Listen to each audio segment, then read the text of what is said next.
Here we go. Hey, welcome to another episode of the Blackout Tips Podcast. I'm your host, Rod, joined as always by my co-host, Karen. and we are live on a Saturday morning, ready to do some feedback. You can find us everywhere you find podcasts by searching The Black Guy Who Tips and just doing what it do, okay? You can also look at the contact information in our show notes. It tells you our website. It tells you how to leave voicemails. If you're on Spotify, you can answer polls in that we ask the audience. You can respond to our Q&A. There's just so many ways to get in contact with the show and to have your voice heard. And that's exactly what this episode is always about. Okay, the feedback episode is something we do once every like 4 or 5 episodes, and it's your opportunity to be heard through us. You know that we're listening. You know that we're responding, and the only thing we ask is that you just be nice. That's it. So we don't mind disagreement or any of that stuff, but we just try to keep it respectful with the audience. We don't like getting into shit fights with y'all. Nope. And honestly, I'm a messy bitch, so I don't know how far to go. I might say some shit I regret. So let's just not even go into that. Okay. Right. And the thing is, just like y'all got personalities, we got personalities too. We have egos and all that shit just like y'all do too. So, like I said, we don't mind disagreeing. We don't mind not even seeing eye to eye. All we ask is that respect us and we'll respect you in kind. That's all we're saying. Hello. Let's get into this show. Okay. So one of the ways to get shouted out on the show, you go to theblackouttips.com. and you go on the front page and you look to the right, turn your phone sideways if you got an iPhone, and you can donate to the show. You can give us money. You can help support the show. And those people don't get anything. I mean, they don't get like paywall access. They don't get an extra episode. They just do it because they love us and they want the show to do well and succeed. And they can do it once a month. They can do it one time only. They can do any amount. We shout everybody out the same. And today is no exception. Thank you to everybody. Let's go. May I have your attention? You are now listening to Charlotte's Own, Rod and Karen. We welcome the good folks who ties to the Black Guy Who Tips. That's right. New honey, new money. Let's talk about it. Falcons Diva with the recurring donation. Hey, baby. Kevin W, Jason F, Derek LW, Ken M, I'm sorry. Zach from the Living Corporate Podcast, Lawrence C, Linwood C. We got a one-time donation from Christoph who says, I missed y'all. The days were so long without the the Black Guy Who Tips. Oh. Well, we're glad to make your days shorter again. Yes. Dostra J, Tanisha G, Celeste Vaughn B, Mariano, Adam S, Dorothea S, Tyrone M, Jason F, Jasmine A, Michael Irvin the Playmaker, Waste Bees Basura, Mary H, Deborah O, Michael F, Stefan H, Allison H, Jeff M, Jonathan H, Corey B, Brian B, Early Daisy Photography, Michael W, Mako H, Nicole F, Marvin B, yes, Marvin B, J4, Chriselle B, Asia D, Annie P, Tom W Jr., please say the Jr., Michael S, Dana R, Noel W, Laura E, Jane M, Bomani Jones, Nicholas Z, Pete B, Sonia B, Douglas R, Ricky A, Pretty Rick what they call him, Joanna M, David from Brooklyn, Cavis D, and Laura F. Woo! It's been a while since we did one of these. Thank you, everybody. So that was a workout for me and everybody involved. Play me out.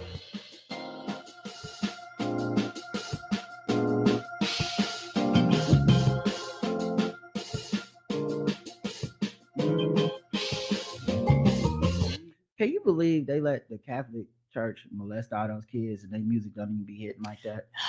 That's crazy. Anyway. Hold on. Am I using it right? So the music don't slap? The music don't slap. That's Okay, correct. shout out to Nick Jew. Because I be fucking it up too, baby. So I wanted to be sure the music was where I was supposed to use it. You know, she would have got us. Okay, she don't play. I know she don't play. We got 5-star reviews, and we need to get into them. I don't remember if I read this one. Last time we did a show was the 18th of March, and so I said don't even matter. And so one of these is from the 14th, but we got several, and I'm hoping that I read this, and I'll just read the Yay, reviews, come on through. All episodes. I love you guys. I've been listening for years out here in Houston by way of Florida. It's a blessing to see you, Rod and Karen, flourish over the years. Keep up the great work and always keep on tipping. From Tam Bam 444. Oh, thank you, Tam Bam. Down there to Houston. And I know you bought it from, if you went from Florida to Texas, you bought it. You got that life. Come on. You're a survivor. Anti-coon review. This is from, oh, they let you say coon. Okay. I see you, Apple. Apple slipping. I remember I used to put coon and then the double eye looking emojis and then see double eye looking and then N. Oh, just another refresh. I love the both of you very much. Everything you do is amazing. 5 more stars. Just refreshing my review. Came for the joke. Stayed for the love. 5 stars all around.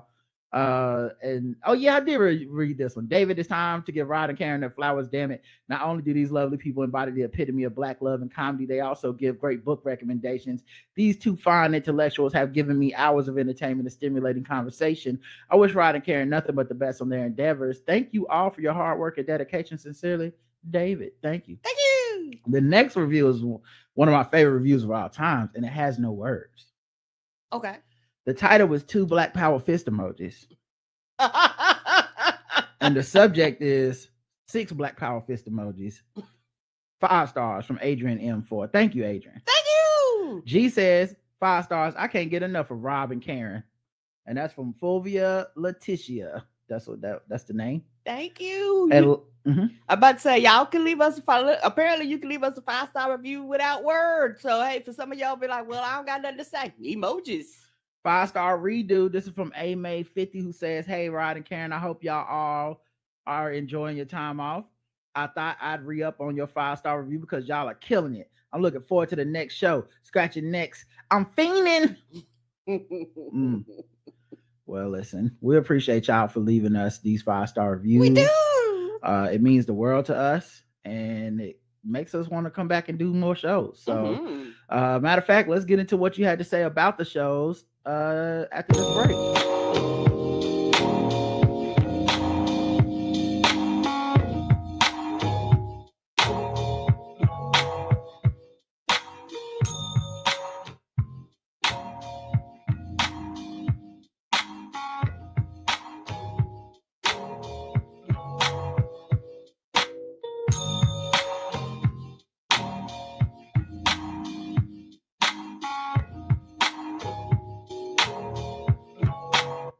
Right as I sip on my pumpkin spice Trader Joe's coffee, I'm back home, guys. That is back.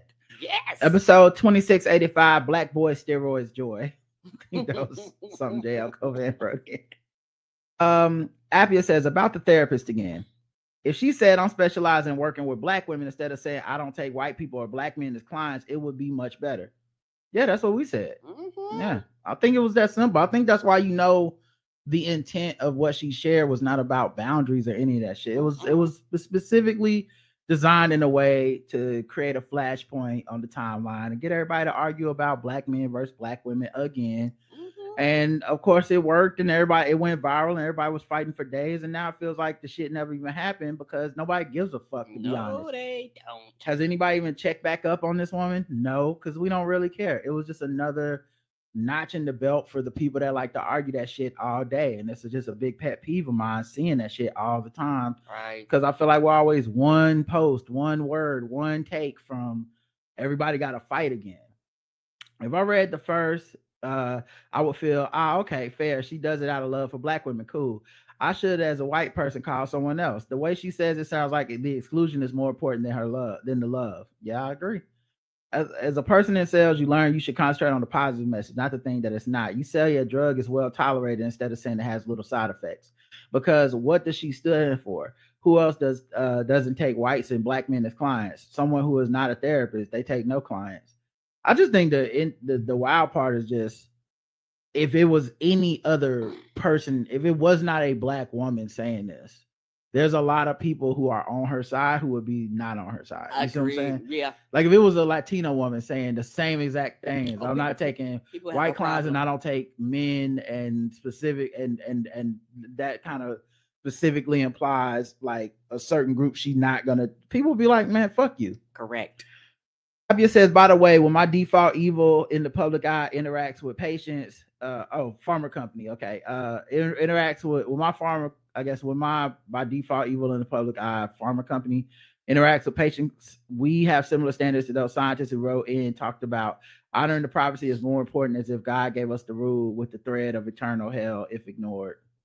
And lastly, Sean says, query, the poll offers, so the poll is, what would you want to do more, pole dancing or stand-up?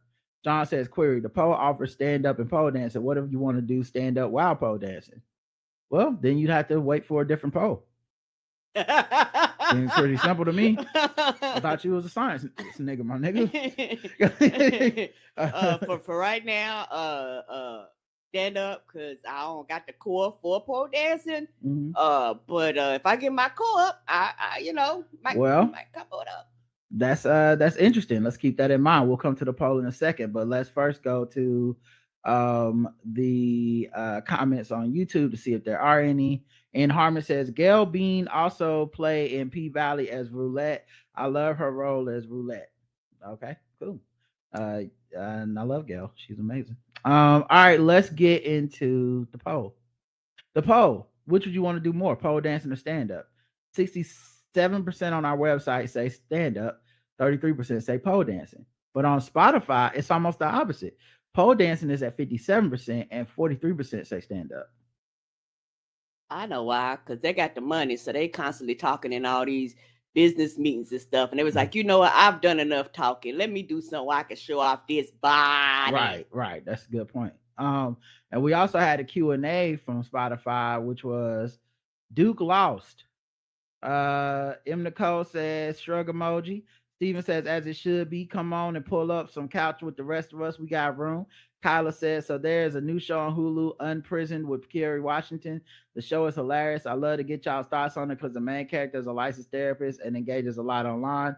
Coach Malik says, Duke losing in the tournament is one of the many things that makes my heart happy. Yes. Raphael says, anyone who is down to just go to Africa, holler at me. I got discount tickets selling fast. We got pole dancing and local wrestling, including your tickets. Hurry up while offers last. I wouldn't take him up on that offer. Right. You're going to end up on the middle passage. They ain't going to never see y'all again.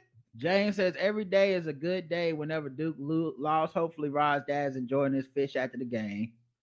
Yeah, he probably was. All right, let's go to the next episode. It's episode 2686, a fish called Lazarus. That fish that was still alive. Come on through. Appia says, the toilet seat in the dishwasher is disgusting, but I did clean a glass lampshade in the dishwasher. It worked perfectly. It's not so disgusting. How clean shit does not dishes in the dishwasher? Like the thing that holds my toothbrushes. Yeah. Or something like that. You know, I have a thing where I have like a little glass thing I got from the dollar store that I put the used incense sticks after they've been burned. I put them in there. So like, yes. It's not crazy, but like, I really think that whole thing was just designed to get us to react because it was like them putting the toilet seat in there. It was in there the wrong way. It was in there with their dishes. It just felt like one of those like the NyQuil chicken thing. My thoughts, because it sounds like your thing on top can't even turn. Yeah, so like I don't know. It just seemed like they were trying to start some bullshit. She says, by the way, I love listening to your show, especially for another perspective. I will be concerned if I only consume media made by people who are very similar to me. The result is that I very often agree. When you talk about politics about 100% of the time with you and learn about music I never heard of before, and I hope my input is also interesting to you. It is interesting, Appia, and I think sometimes, so the thing is, sometimes you provide a perspective from another country that we just would never have. Agreed. You know, So that's definitely appreciated. I think also just the fact that our words are being heard by so many people around the world with different perspectives and different lives. But a lot of times as a Black person, we've kind of thought of like the white perspective on a lot of shit because we have to survive in America. Yeah. So sometimes it's like there's nothing that could be added by a white person that we didn't already think of. That's not to say you shouldn't write in or you shouldn't give your opinion. It's just so sometimes it's like, oh damn, I had never thought about this, you know, or oh, so that's what it's like living with actually like a good government healthcare system. Or, you know, you give us a perspective from like, you know, your pharmaceutical situation that we would never have because we've never worked in those industries or experienced the other side of it. So, you know, I feel like a lot of what we do is us learning from the audience and learning from each other. And I think that's really a big part of it. And, you know, I think the main thing for me is like, I go seek different perspectives on purpose. A lot of times it will be like a dead end and I won't go back. You know, like if I went to go listen to somebody and they were like super conservative or super racist or something, there's a good chance that I won't go back to be like, because I'm not just checking a box to be like, well, I got a different perspective. But there's sometimes where like there's people I either agree with most of the time or people I think are really smart and they say something that I don't necessarily understand or agree with, and then but it puts me on to a logic or a type of thinking, and sometimes it strengthens my argument, and sometimes it can completely dismantle my argument, and I'm like, no, you're right. You know, just this week, I mean, on the show, we were talking about the Snoop Dogg display for Black History Month in Kroger, and I was like, yeah, take that shit down. I get it. I get it. Old Black people probably will feel offended, but then Karen was like, it's kind of like the fried chicken shit. And I was like, you know what? I'm wrong. I'm glad you had offered that different perspective because I immediately was like, and I don't need to hang on to that. So anyway, all that to say is, yeah, a lot of times you do bring a different perspective that we appreciate. And even when you don't, we still appreciate you right now. Right. And it's also, you know, when it comes to Black people, we are not a monolith. And just because something Black isn't targeted towards us, it still has the right to exist. I think a lot of Black people, as they get older, they get in their ways, they get in their feelings, they get stuck in the mud, and they just be like, this is life and fuck everything outside of my quote unquote bubble or how I think it's a flow. And they're not willing to change, and they're not willing to evolve, and they're not willing to hear any young person out. And these young people went through the same thing that you did with your parents. You know how when you was listening to whatever you listened to, your parents was like, fuck that shit. You know, you literally turning around and doing the same thing to the next generation. And it's one of those things where it does have a right to exist. Snoop Dogg is Black. Snoop Dogg does deserve, you know, these things. And just because it ain't your jam doesn't mean you should just toss him out and throw it away just because it's something that you don't like nor desire. Sean says Northwater fish can come back to life when thawed. Otherwise, northern lakes will be empty come spring. That being said, great advert for the supermarket. Super fresh fish. Yeah, those are the freshest fish you can find. They still alive. Would you order? Oh wait, I'm sorry. Let me check the chat. The comments on Fish Called Lazarus on YouTube. See if there were any. Yeah, we got 4. New Gundam says my long ass comment got deleted. Left the voicemail instead. All right, I don't. I'm about to say you must have deleted because I didn't. Yeah, I sure didn't either. My mom says lottery ticket segment. Ooh, you done messed up now. You must don't know about me. Show me the money. Ain't nothing free up in here. For that woman that turned in the dude over the lottery ticket. S. Carter Thomas says, I have bought multiple things that you all advertise your own products off of Teepublic. I've also bought stuff that New Rock Stars advertise in their merch and stuff that for all nerds have advertised on in their merch. And I listen to those shows because you all introduced me to them. # Black Podcast Matter. Thank you. I do too. Like, you know, things that I consume, and if they have something that flashes that I like, I will actually buy it too because I like. And a lot of times I'll just support them. Like, oh no, you know, it might not be, you know, a tremendous amount of money, but you know, every little bit helps. Yeah, and they haven't really done the calculus on that when it comes to Black podcast advertising. A lot of times we don't get the ads or the reach, even though we probably cost less and will give you a higher return for your spend. Yeah, you get more bang for the buck. A white podcast would. Chocolate Lady Cap says, I love you guys and follow y'all both on Twitter. Thank you.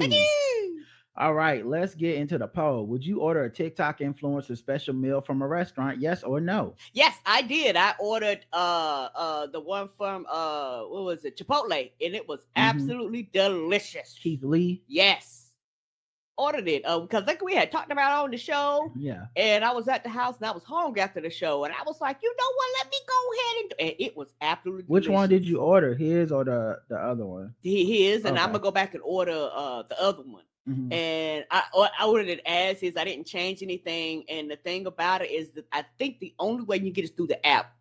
It's not online, and I don't think you can like order it through any other method. You can't walk in. You have to get it on the app. And because that's the only place I saw it. And it was absolutely delicious. Right.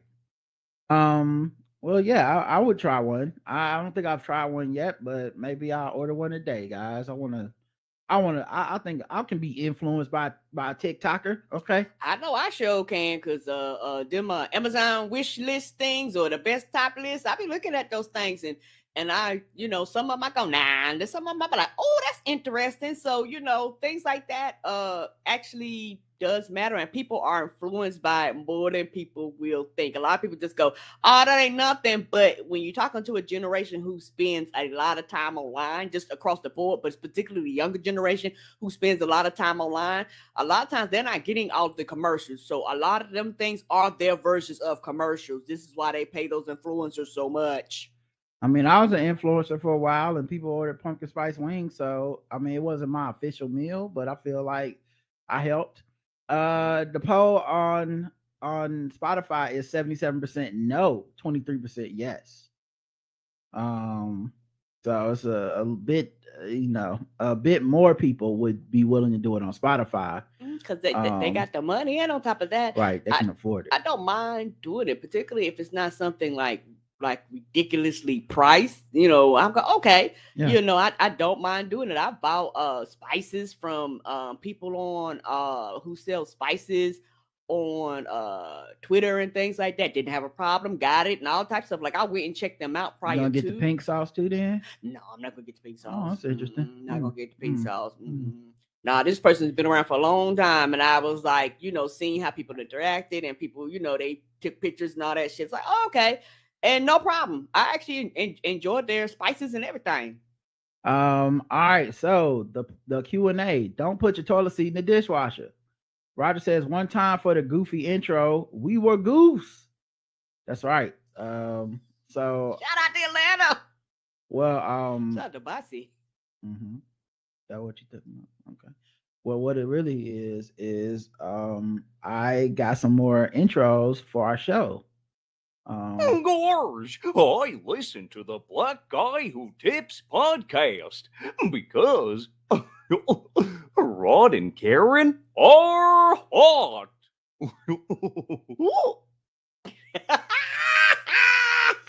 That's what he was talking about, not just Atlanta and Bossy. And also I got listen to the Black Guy Who Tips podcast because Rod and Karen are hot. That's Homer Simpson, supposedly. So those are some of the new ones that I got. Hell no, James says. What white unsanitary nonsense is this? That's why I don't follow TikTok at all, because they make up problematic shit just for clout. And Banga says that Whitlock German Shepherd joke so good. I don't even remember because it's been 19 days, but I'll trust that it was funny. We believe you. Wallace says, nigga, what? Nora says, no way. Raphael says, there's not one spin that I can use on my German missus. If I try that toilet seat in our dishwasher, I'll have better luck selling her NFTs instead. Nah, I chose the grift. Sorry, sales. Life is instead of ooh. Katie and it's too much when Raphael is like, you know what? I'm a scammer, but that right there is too far for me. You're going too far when that person is drawing the line. Katie has 4 sick face emojis. M. Nicole says, please and thank you. Daryl says, that's why you can't eat at everybody's house. Exactly. Fuck a potluck. Fly Squirrel says, file that under things I never thought I'd have to see or say. I agree. King Trail says, never that hilariously great episode. Aaron says, regarding the study of Coca-Cola making men's penises bigger, more like Coca-Cola. And then he just says, play the music. That's the music. All right, let's go to the next episode. We have episode 2687, Basketball Race War. This is after the championship. This is like our first episode really back. 5 comments. Ramsey D. Jenkins says, man, Keith O can kick rocks, period. There was nothing wrong with Angel Reese giving Caitlin Clark the business. I am here for all the women's basketball. Social media stays on the wrong side of white women who do the most. Yeah, I'll take it a little bit. I'll pull it back a little bit, Ramsey. There is something wrong with Angel giving Caitlin Clark the business, but it's the same shit that's been wrong with Caitlin Clark doing it all season. Like, I'm not opposed to the idea of someone not liking taunting. Like, that's agreed. Yeah, for some people that's not their jam. Yeah, right? there's some people that just don't like that shit, and that's why there's rules against it in text and shit, because people have a stick up their ass about it. To me, if it's harmless, it's harmless. If it's but I know the argument of slippery slope, and all of a sudden motherfuckers is fighting in the stands and shit. But my point being, if you weren't saying shit all season, if you weren't saying shit when Caitlin was doing it, I just don't see why you're so upset about this, because almost everybody that was that upset was completely coming in without having any background and just having a snap judgment, and then being mad at everybody else that was already at this party being like, nah, she kind of had it coming, Yeah, because like you say, if you were, and it's probably a tiny percent and not enough to actually start waves, but there are some people going, I've been against this the whole time. Cool. But the masses were not. And I would even say I would not believe most people that said they were against it the whole time, because I haven't seen that. I've seen her loved on. Yes. Caitlin Clark was loved on for a full season of this shit. Like, it was like in the hype in the promo videos. So, like I said, it's just. And the same thing happened to like Steph Curry when he had that year when everybody was hurt and he would put up 50 and still lose, and all the players was flexing on him and shit. And it's like, yeah, they finally got a turn. Like, this is this is a dunk tank energy. Okay, you go to the county fair and the person in the dunk tank is always like, "Hey, stupid dummy," and part of the fun of getting them it's only fun to knock them down if they talking a little bit of shit. If they were sitting in there being respectful to everybody, the dunk tank wouldn't make no money, because everybody be like, I don't want to throw at this nice person. They're too sweet to get wet. So it's dunk tank culture, and it was her turn to get dunked on. Next year, if Caitlin beats Angel in whether in the regular season or if they get to the tournament situation, she gonna have some shit to say, and I like that.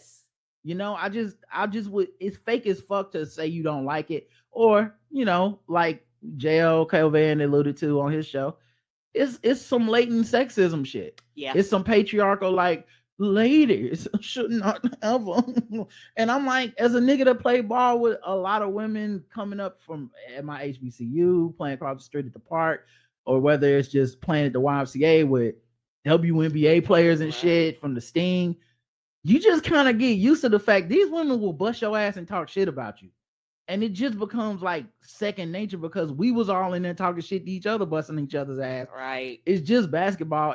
I could see if it was like a fight situation, but it didn't feel like a fight to me. It didn't feel like I want to fight you. It felt like it's my turn to flex on your ass the way you've been flexing on everybody else. Right. Like I said, I will go so far as to say you don't have to like it, but it's just, you should examine why you don't like it and leave the rest of us out of this shit. Because this whole like, you a fucking idiot, class is piece of trash and all, like, it's like, what the fuck is wrong with you, asshole? Right. And we're talking about fucking 20-year-olds for the most part, so it's like, we're not even like, I could even see you being mad somebody's like 30 doing this shit, but 20, man, people just do shit at 20 that's like short-sighted. Yeah, they do, because they 20. Ronan Raphael says, I was so starstruck at meeting Rod that I barely noticed that he was high. Looking back now, I'm like, aha, that made sense. Ha ha ha. Love you, Rod and Karen. I look forward to catching Karen on her next trip to NYC. I think I was more drunk than high. I don't think I didn't eat those edibles. I drank too much. Yeah, you was drinking. Although I guess alcohol is a drug, so maybe we just don't describe it as high. I agree, right? But then I'll have perfected my James Brown pitch for y'all. No more Starstruck, no more NFTs, but there'll be something exciting coming to watch. So watch out. More exciting than Kane the Conqueror too. There was nothing else to do, Sal. Welcome back to the podcasting streets. Mary says the discussion about confidence really resonated with me. One of the best things I read about having confidence had to do with basically being real with yourself. Take inventory of yourself and be honest about your strengths and weaknesses and don't put any judgment on it. Base this assessment on real data and experience, not feelings, because sometimes my feelings will tell me some BS. For me in running, I look at my data and set a realistic goal. Some people think my goal is crazy, but I'm not going for something out of reach. Hard and challenging, maybe, but within my grasp. And for you, I thought, well, of course, Rod will have confidence he can get and do the writing job. You have like 10 years experience of hosting a funny and successful podcast, like enough content for 5 2-hour shows a week plus guest appearances. You know, you have the work ethic and smarts from your education and previous work experience. Of course you can do it.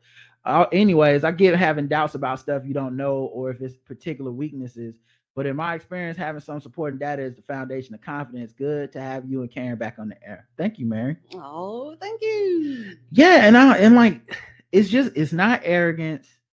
And it's not uninformed. I just have not failed a lot in life at things like this. The things I fail at are just mundane shit that a lot of people fail at that, you know, I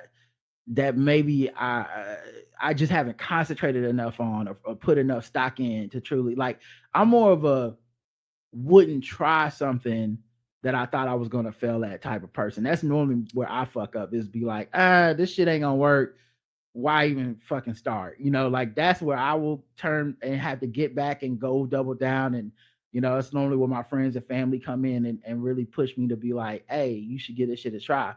But a nigga ain't never lost betting on me. You know what I'm saying? Like I return dividends up in this bitch. Like so I don't have that type of thing. You know, the things I've wanted or the things I've tried to do, I've mostly accomplished. So it's just not as, it's not about arrogance. It's not about feelings or vibes. It feels cold and logical. Like you said, it feels like it's database when I'm like, yeah, like even when we did our first live show, I had been testing the waters with everything else we were doing. Mm-hmm. Like everything else we were doing was like, okay, so we did this panel. A lot of people showed up.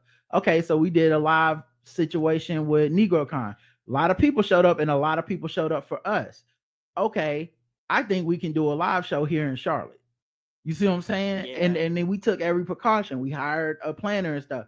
The last one we did on our own, no planner. We just organized with the Blumenthal. So like my point being, like, I don't take a lot of like huge risk in the first place, because I think there's people who have a more risky, like they're into risk a little bit more. Mm-hmm. And so they try shit. And when I see them try shit and fail, or when they try shit and they feel like an imposter, I think part of that is sometimes you reaching beyond what you really know if you can do. This was one of those things where I'm like, unless this motherfucker is going to be not words or some shit, I'm going to be good at writing this show. Yeah, and people are very difficult. Like I said, my personality is different. I tried that for a lot of shit that I didn't get. I tried out for cheerleading, didn't get on team. Tried out for basketball, didn't get on team. Like I tried out for a lot of shit. I go, oh, that'd be interesting. And it was one of those things where I tried out, didn't make it, but I didn't have enough. I didn't want it bad enough, because I think if I wanted it bad enough, I would have continued to go in those areas. So for me, the failing part, and it wasn't a quote unquote a hard fail, don't get me wrong, but you know, that failing part for me, I've kind of go, okay, you try for shit and sometimes it just don't work out and you just move on with your life and do other things. Or if you want it bad enough, you learn about it and you figure out the craft and art and you keep trying again. Well, that's why I'm specifically talking about me, because I think most people fail at stuff or don't get what they go out for. The vast majority of people have had a job interview, they didn't get the job. Oh yeah, I've had tons. Yeah. I've never had a job interview, I didn't get the job. The vast majority of people had a lot of colleges they applied to, they didn't get in. I got into every college. You know what I'm saying? So like, I have a weird kind of confidence, but it's fact based. It's not based on just me being like I'm this shit. Like I don't walk around like, you know, anyone that knows me knows I don't walk around on some like I'm the shit, nigga, I'm the best. But I'm confident because it's backed up to evidence. And I think what happens is we can talk ourselves out of facts, right? We can talk ourselves out of evidence. Like if you've been able to do something and survive whatever it was, you did that. You know what I'm saying? You might not have felt confident at the time. You might not want to repeat it, but you did do it. So you should know that if you had to repeat it, you could. You see what I'm saying? So like stuff like that. And the same thing, the areas where my confidence is lacking and fucked up are in the areas where most people don't struggle. So it's the, you know, like I said, the mundane shit of getting back and forth to work in New York or living how I'm gonna do my fucking laundry. Probably not that big a deal. There's 8 million people in the city. Someone figured it out, right? But I would obsess over these things, you know. Even just packing to go back home, I couldn't sleep, you know. So there's little stuff that can bother me that I think a lot of people have kind of just live with it and they understand it and not that word. They're confident in themselves in that area. They're like, I've used the bathroom before. I'll be fine. Where I'm like, what if there's no bathroom? What if it's dirty? Can I walk home and then use the bathroom? Like, so it's just different stuff for different people. That is true. Like I said, I'm not, you know, crazy when it comes to risk, but yeah, I'm more fuck it, we all in, and you're like, oh, wait a minute. Because that is my hold up, is that I don't want to fail. I don't want to do something and then look back and be like, fuck, I didn't know what I was doing when I did this thing. Now, the thing is, there's knowledge to be learned from that. This is just my personal predisposition. Right. Mm-hmm.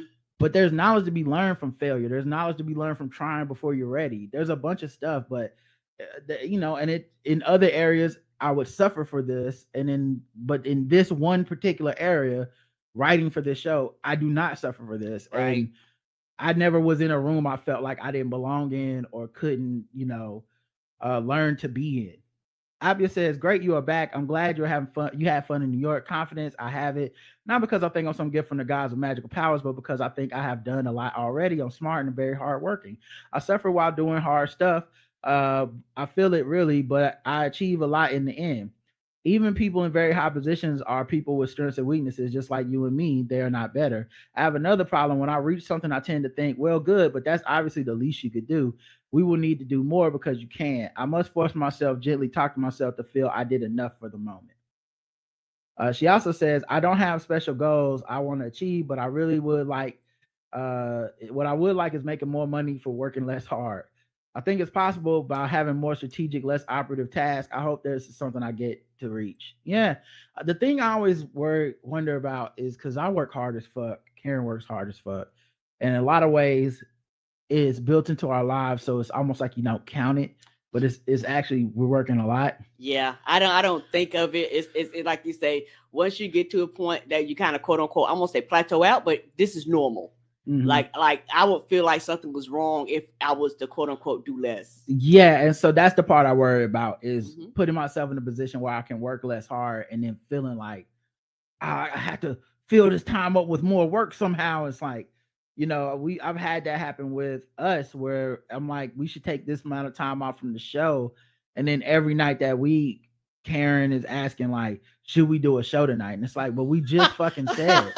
We said we were taking this break for a reason. I have to learn. Yes. And it's not Karen's asking that, but my internal monologue is asking that of myself too. Like, should we be doing something? Yeah. We can't just be sitting around watching TV, or we can't just be going out to eat at a restaurant and enjoying each other's company and not recording it. Like, we can't, like, we must be doing something productive with this time. It's like, nah, you know? Yeah. And the truth be told, a lot of times, like after we come back, I'm like, oh shit, I actually really need to roll over and go to sleep, or really needed to refresh and re-energize. Yeah, like, every time Karen takes a nap, she was like, oh, thank you for letting me sleep.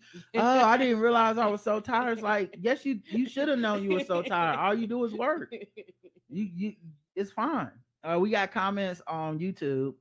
Leonard Brother says the way Rod said people who don't like him are whack hits home with me 100%. First of all, I agree with that. Rod is a good dude. If you don't fuck with him, you're the problem, not him. I also feel that way about myself. If you don't like me, you whack. Sadia says all hell Leonard, and Leonard laughing emoji. And Sadia says therapy with Rod. I'm glad y'all back. Thank you. Thank you. And honestly, dog, without revealing too much, Leonard Brothers, there was somebody that was really shitting on him in my life at a point in time. And I remember being like, why are you shitting on him? He didn't do nothing wrong. Salt of the earth, good dude, maybe a little too horny, but that's about it. I like big butts too, Leonard. I like them too. I just stopped sharing them on my timeline. I just, they for me now. I know, I get it. I got a check mark. But anyway, good dude. Oh, and this person was shitting on him, and everyone started asking this person like, "Why are you shitting on him?" And the person was just on some like, "Just believe me, he a bad person." And everybody's like, "If you really have something to say, you should just say it." And I remember watching that exchange and being like, if this person will do this to Leonard Brothers out of fucking nowhere, for the record, they'll do it to me. Because I'm not special. You know what I'm saying? And if that dude's a good dude and somebody just kind of shits on him out of nowhere, no evidence, no backup, no just vibes, and you just need to get down to lay down, to me, that's a canary in the coal mine situation. Because I do consider him to be like a good, not really trying to bother nobody type of person. Oh, he don't bother nobody. Like you might not, like, and the same for me. You might not fuck with me, but it ain't because I was fucking with you. Right. I was chilling. Like, you just decided that you don't fuck with me. And that's the vast majority of people. But anyway, thanks, Leonard Brothers, and for the vote of confidence. The poll, Angel Reese taunting Caitlin Clark. Loved it, hated it, didn't care. Yeah, it's me. Oh, loved it. Yep, 74% of the audience loved it, 0% hated it, and 26% didn't care. Now, maybe JL Covan votes in the Spotify polls, because I feel like we should got at least one hated it. Okay, on Spotify, 63% loved it, 36% didn't care, and 1% hated it, which I assume is jail. Because I mean, this is what I'm saying. You're the one person. You don't ever look at yourself and be like, how I'm the only person once again in the entire Black Guy Who Tips landscape that was hating on this shit. You don't never self-examine a little bit, like, what is wrong with me? Anyway. They don't care. You don't care. Q&A. Congrats to LSU. When Karen said I'm a sit-down comedian as opposed to stand-up comedian, classic Karen, says Tiffany. Coach Malik says, Rod, speak on it. Real talk. Every time we do something in sports, it's called showboating, a bad sportsmanship. But when white people do it, they're just having fun out there. Fuck out of here. That's the thing. That's what bothers me the most. And if you can't see the double standard, fuck you, man. Fuck you, because you just with them. Like, it's that thing where, like, Brett Favre throws a touchdown and runs down the field 40 yards, grabs his wide receiver, holds him up in the air, spins around, yells to the camera, runs to the huddle, and then runs to the sideline, hands up, screaming. And then it's like a black quarterback scores and does like a TikTok dance, and everybody's like, this nigger. You know what I mean? You're like, what? What happened? Whatchamacallit, the double check? What? Discount double check. Aaron Rodgers. A whole ass commercial. And people will hold these people up as the guys who do it the right way. That's the part that bothers. It's like these Cam Newton or does Superman. Colin Kaepernick used to kiss his arms, and people would be like, I hate this guy. I'm like, every time fucking Aaron Rodgers threw a touchdown, he would do the discount double check finger guns, and people loved it. Everyone in the audience doing it too. It just, if you can't, it's like, do you even go here if you don't see the code, if you don't see the double standard? Right. So yeah, sometimes we are airing a little too hard on the other side, and we're saying shit like Angel Reese should be able to basically, chase down Caitlin to taunt her, and maybe that's too far. But it ain't no get outraged and call her a fucking idiot and that type of too far. But like I said, it's a thin line to walk, because I don't think everybody who doesn't like that shit is like a racist piece of shit. I just don't. Right. Because there are people that wouldn't like that from anybody. But it's just hard to believe them. Or it's hard to take them seriously. I shouldn't say hard to believe them. It's hard to take them seriously because they don't even go here. They didn't even know Caitlin Clark was the one who was taunting people all throughout the season. Right. And it's like, because you don't know that, you think this is like some out the blue bullshit. And it's like, nah, Angel been saving this shit up. And Angel is a talk shit motherfucker too. Okay? Not to sound like Monique stand-up, but she's a talk shit motherfucker. So she got in her motherfucking face. And she said, listen, motherfucker, I'm gonna fuck you up. Congrats to the only LSU players, not the homophobic, anti-vax, ugly ass dressing, very unseasoned head coach Kim Mulcahy. Says James. Yeah, she didn't. Yeah, I didn't even know they didn't let Jill Biden in the locker room at halftime because I didn't know that either. Jill Biden hadn't picked them to go past the Sweet 16, which is before the White House invite debacle. Which I'll say, the person that controls whether or not the FLOTUS first lady comes into the locker room is not Angel Reese. That is probably Kim Mulkey. Kim Mulkey stay in the closet. Kim Mulkey, when she was talking about Brittany Griner at Baylor. Kim Mulkey, who sided with the school and not the sexual assault victims at Baylor. Her reasoning for keeping the first lady of a Democratic president out of the locker room at halftime probably different than Angel Reese's, guys. Oh yeah, probably different. So, and if they don't go to the White House, that's on Kim Mulkey, not Angel Reese. Right. If they don't go to the White House, probably different reasoning from Kim Mulkey than y'all think. Regardless of how y'all feel, Angel Reese ain't the fucking leader of the team. Like, she don't run shit. She's still a student. She's still a player. Even with a name and license deal, she can go on a podcast. She can do the media circuit. She can do the rounds. The end of the day, when you see a decision being made about that team on what they're gonna do with their championship celebration, and it's we ain't going to the White House, that's a Kim Mulkey decision. Right. So keep that in mind. It ain't about I don't accept your apology, Jill Biden. If that's the case, then Angel won't go, and the rest of the team will go without her. Agreed. That ain't what's happening, though. Wake up, everybody. Sheeple. Kim Mulkey out here, the only time she support LGBT rights is when she wearing that rainbow bright ass jacket type shit. But she don't fuck with a lot of liberal stuff. Anyway, episode 2687 Basketball Award. The ending is amazing as well as lovely. Opposed is this Twitter, Kenny James, HD brother of Leroy James. Thanks, Kenny. Congrats to LSU. I'm moving to Jersey to be with my girlfriend, works in NYC. Can't justify NY housing costs. I hear you, Chris. I don't blame you. Costs a lot. Roger says, happy birthday, Miss Karen. I have to find a way to send you, mail you a chicken dinner from Shucking and Jiving. But if I can't, you and Rice Mill is on me if y'all come to Miami. Love you guys. Roger PJ Williams. Thank you. Actually, guys, you know what I heard? What you heard? I heard Charlotte, North Carolina, we got our own Harold's Chicken now. Nigga, for real? We're gonna have to check them out. I'm gonna have to check them out. Come on, we done had a bunch of new restaurants. I was talking about TikTok. TikTok was like, hey, y'all like niggas? We like niggas. Here's a bunch of nigga restaurants. I was like, oh shit. Hard. Be checking them out. We got 3 comments from Appia. All of them from Appia for episode 2688. Very unfashizzle. Appia says, I agree Elon might not be smart. He got lucky in the past and now he's seen as smart. Can't fool Appia. I, as a foreigner, didn't know that the news lady said was a version of the N-word. Oh, the fashizzle my nizzle. Maybe I should stay away from any word started with N for safety and just enjoy time in nature. That's funny.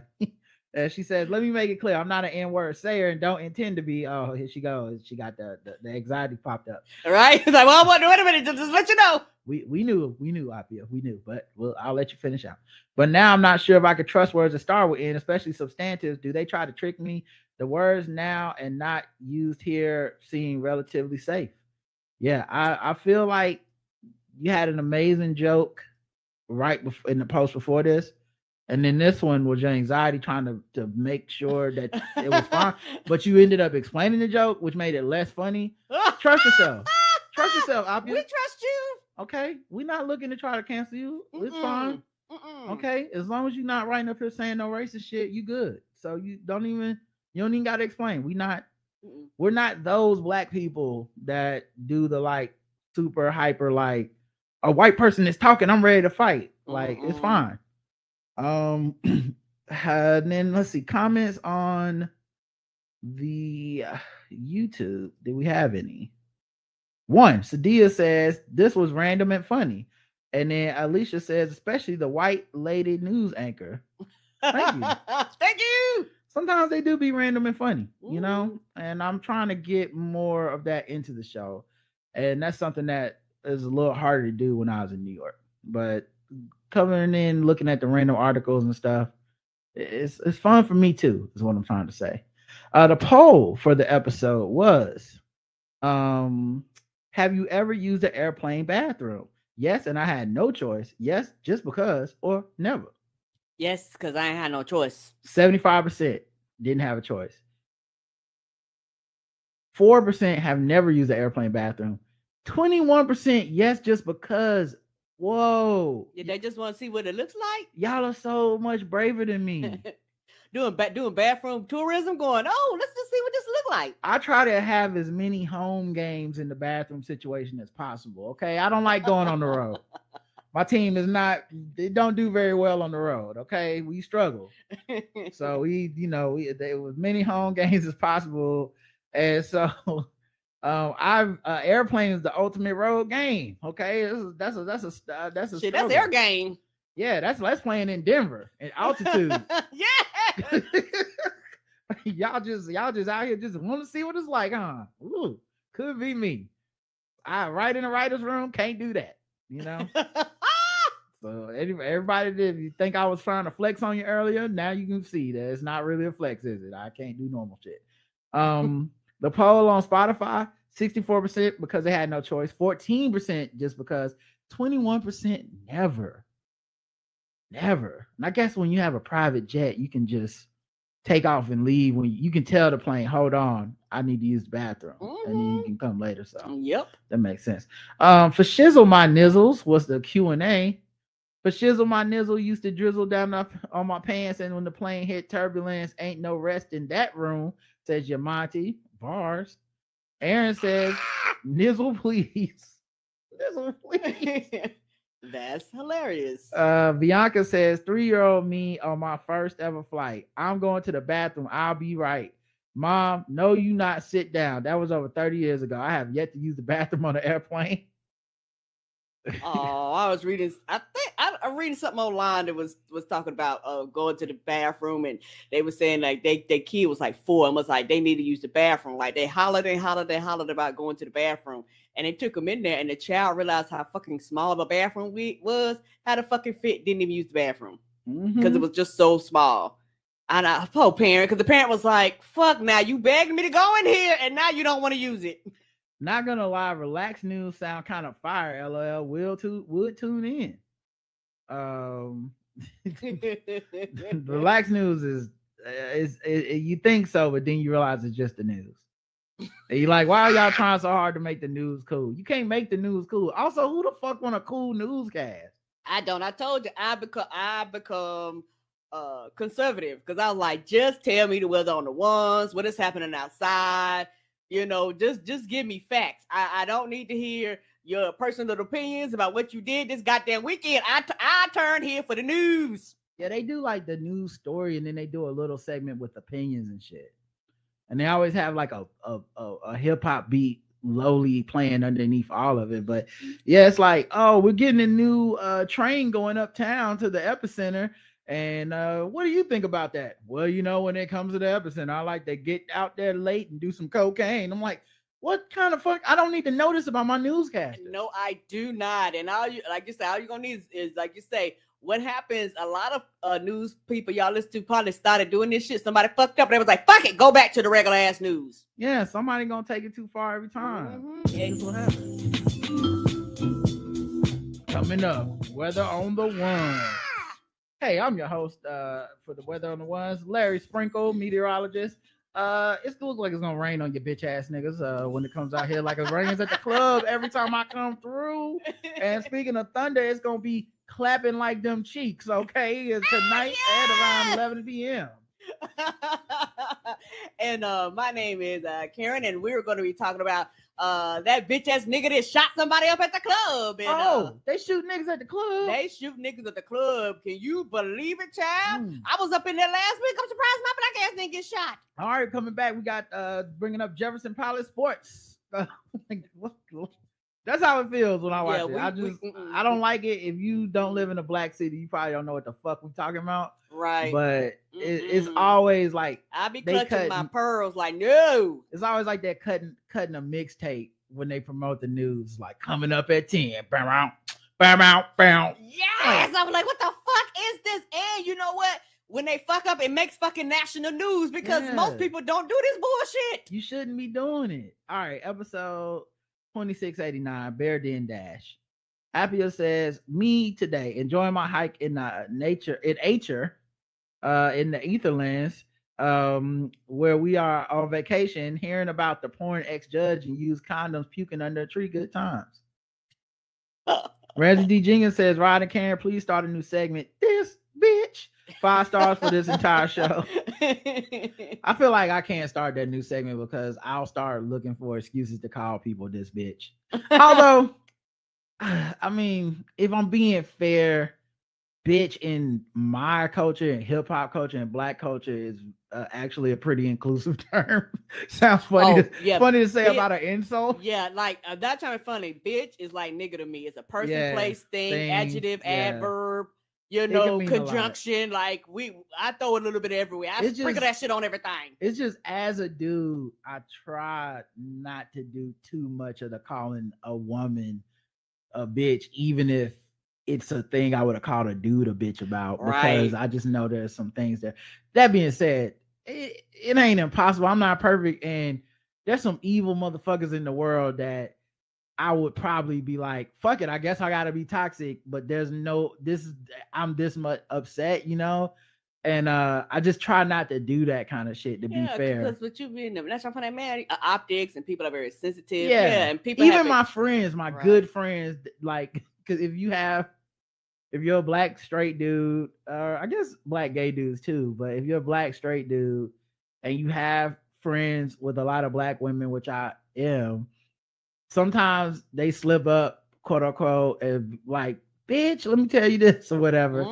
I just don't return those bitches. Okay. I just don't, like, those are just one-way street bitches to me. Like, they hit me with the bitch and I'll be like, yep, that's fine. Thank you for the term of inclusion. But you'll never catch me texting them, bitch, look at this. Cause I'm just like, I feel like it might not hit right. Yeah. It might not hit. Somebody might momentarily just like forget or something. I don't ever want to forget my place, so I just try to avoid it in that specific circumstance. But being a child of hip hop, bitch is all up in my lexicon. It is all up through that motherfucker. Yeah, and also and some dudes will never get used to this, but a lot of dudes have become comfortable where if you're talking to a woman and she just hit you with that girl, and she hit you with that bitch, that means you're in a circle of trust. But a lot of dudes are very sensitive about that they get in their feelings. Yeah, that's the other thing too, is I'm not getting my feelings about that. To me, it's like a badge of honor to some extent, that because I've done for a second you forgot that I'm not one of the girls. Or you just know that I won't be tripping off of it. I won't be like, why you emasculating me? We'll never need to have a conversation about that shit, because I don't take it as an insult to be considered close enough for you to have not care that I'm not a woman. You know what I mean? Yeah, because sometimes have I done it? I don't know if I've done it to you, Roger, but I have, been talking and I'll just say it out loud. Sometimes, no matter who's around, and I'm like, oh, okay, but it don't matter. Yeah, no, you do it all the time. Okay. I'm Episode. about to say, I thought I've done it to you before. I'm like, bitch, guess what I heard? Episode. Oh, JL Cobain writes in. As the Benjamin Crump of comedy. That's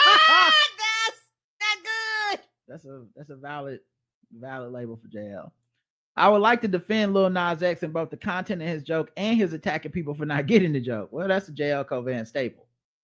Okay, they say keep your enemies close, and he keeps his fans close. I just wish he had given me a shout out for the hashtag when hating on his own fans. Also, as the Stephen Colbert of unsuccessful Catholic comedians, I clearly need to say that child abuse is worse than what Angel Reese did. Not by a lot, but definitely worse. Not by a lot. Just a few steps up. I mean, I've listened to his show, and he's been more understanding and forgiving of pedophiles. Oh, hold on. You hear that too? Yeah. Okay. We need to get that replay. 1, 2, 3. My check. There we go. Okay. But yeah, he's been more forgiving and understanding of pedophiles on his show before. I'm not joking. Like, I've seen him talk about, because he's a Catholic and he's talking about God and forgiveness and all this other bullshit that I don't believe in. And he's and I'm like, but where was that energy for Angel? What was for this 20-year-old who hadn't molested nobody? The only thing she did was embarrass a white lady on TV that had been basically asking for it. Oh, you're right. I think something's going. Okay. Yeah, I'm gonna say it went away. Well, I may have to buy a new piece, but it's nothing we can do while we're live. No problem. Hopefully, it's not recording that static. Anyway, it's gone. So, all right, but yeah, that's the Lord trying to stop me from getting these jokes off on JL Cobain.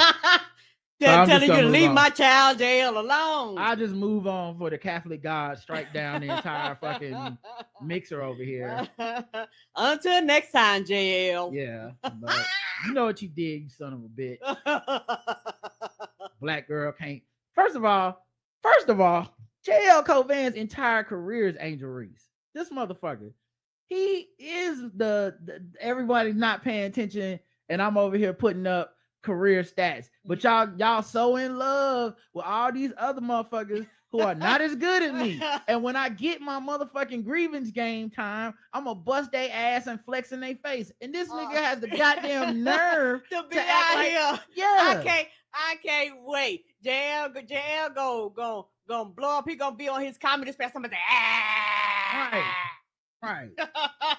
The nerve of this man. I'm just not thinking about that. His whole thing is y'all have done me wrong. Right. Y'all out here doing better than me. I'm better than y'all. He be circling dates on the Canada and shit. We see you, JL. He's a grievance manufacturing machine. That's why he's so angry, because he was like, we are alike, so I reject it.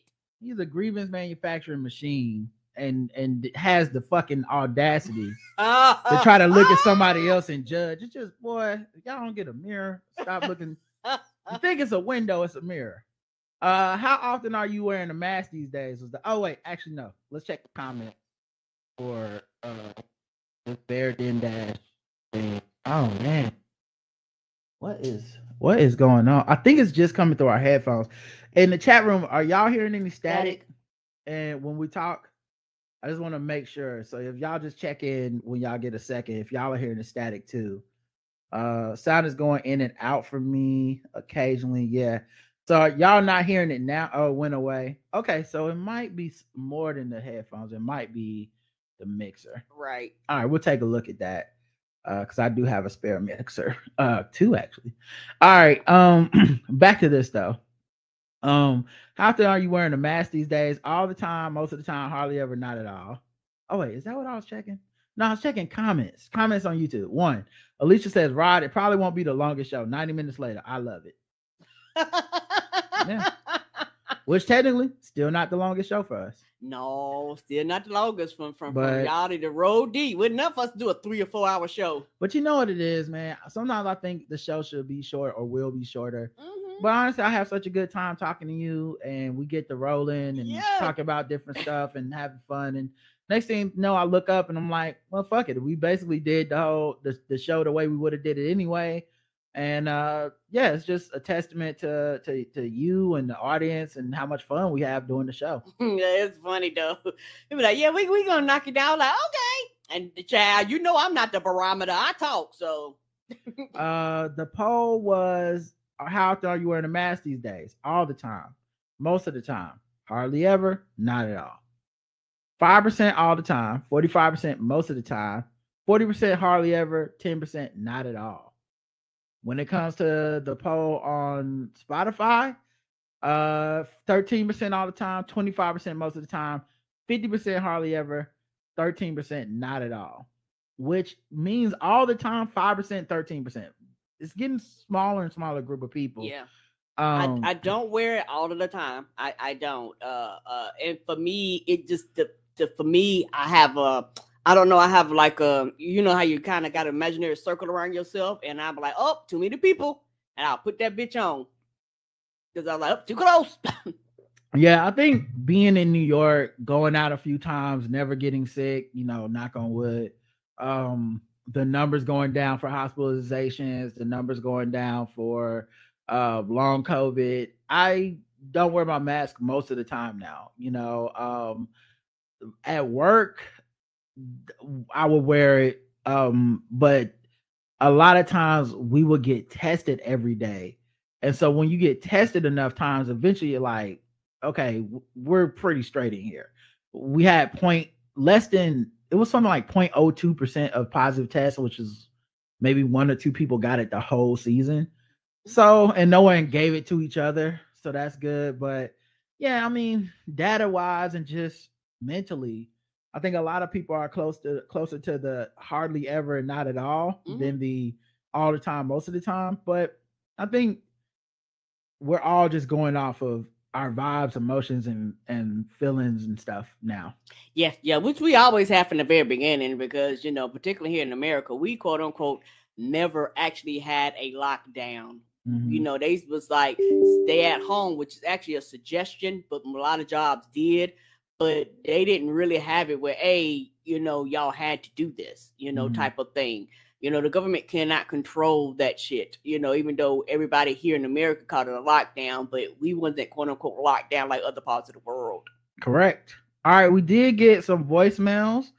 704-557-0186 is the voicemail line. 2 minutes or less, you get cut off. Hello, you two. It's Allegra. It's been a long ass minute and I'm catching up with your shows. But I am so excited that I wanted to say congratulations on all the things. Congratulations, Karen, on getting to see the Queen in August. I'm super excited for you. Yay! I can't wait to hear about the concert once it's done. And y'all can hear all about it. Down off the high, which probably will last till the end of the year. Yep. So I'm super excited for you and Rod and your mom-in-law. Rod, I'm so excited for you too. It seems like you're doing the damn thing over there at Game Theory, and to be expected. I'm not surprised at all. So congrats on you two for being Black and excellent. Just wanted to say that. All right, guys, keep it up. Bye. Thank you. Oh, thank you, baby. But yeah, I'm ready for that concert. Every day I'm the Judge Judy gift, tapping on my watch going, is we there yet? Every time I pass by the Panther Stadium, I was like, bitch, I'm going to be up in there. Next voicemail. I haven't listened to this one.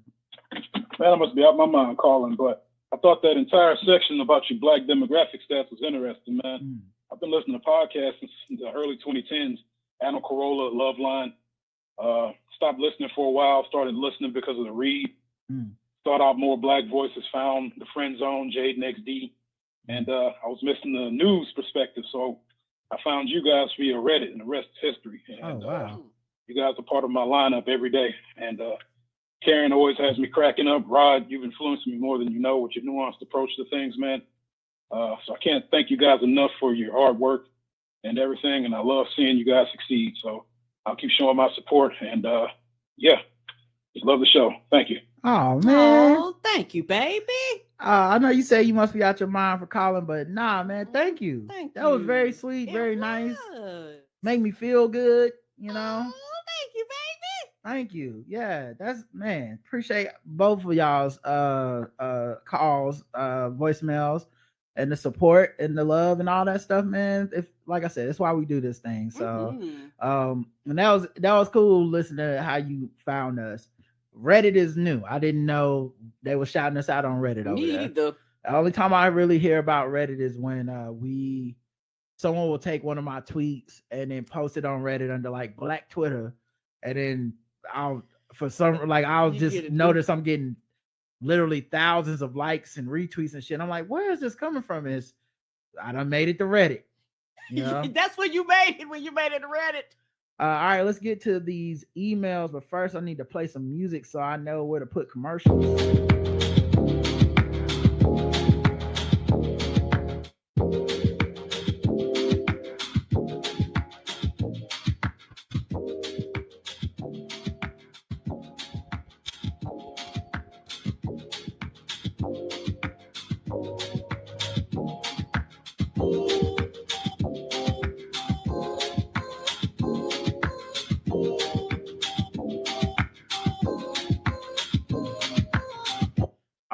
Let's get to these emails. J4 writes in, social media algorithms. Hey, what's up, Rod and Karen? I'm writing because I'm listening to episode 2685, the feedback show. And you and Karen were talking about social apps, suggesting accounts of people that you only kind of know or someone you know in professional capacity. It just so happens that I was on IG during this conversation, and IG was suggesting I follow some people from the Blackout Tips Nation. I was about to hit follow, but I realized I don't really know these folks.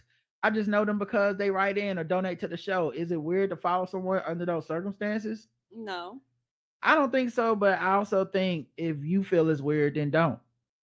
Because honestly, I don't know enough about the way people get down on social media. I'm always finding out some new rules that I don't understand. Like, you're not supposed to comment on people's stories or some shit. Or, you know, you're not supposed to like your friend's thirst traps. You know, like, I don't know the rules. And so I don't like to advise other people on what to do, you know. And the rules be all over the place. I don't know. Yeah, sometimes I really feel like stuff be a misunderstanding. Like there's people that like all my tweets or reply to a lot of my tweets, and I know people that take that as like a sign of either disrespect or stalking or invading in their space.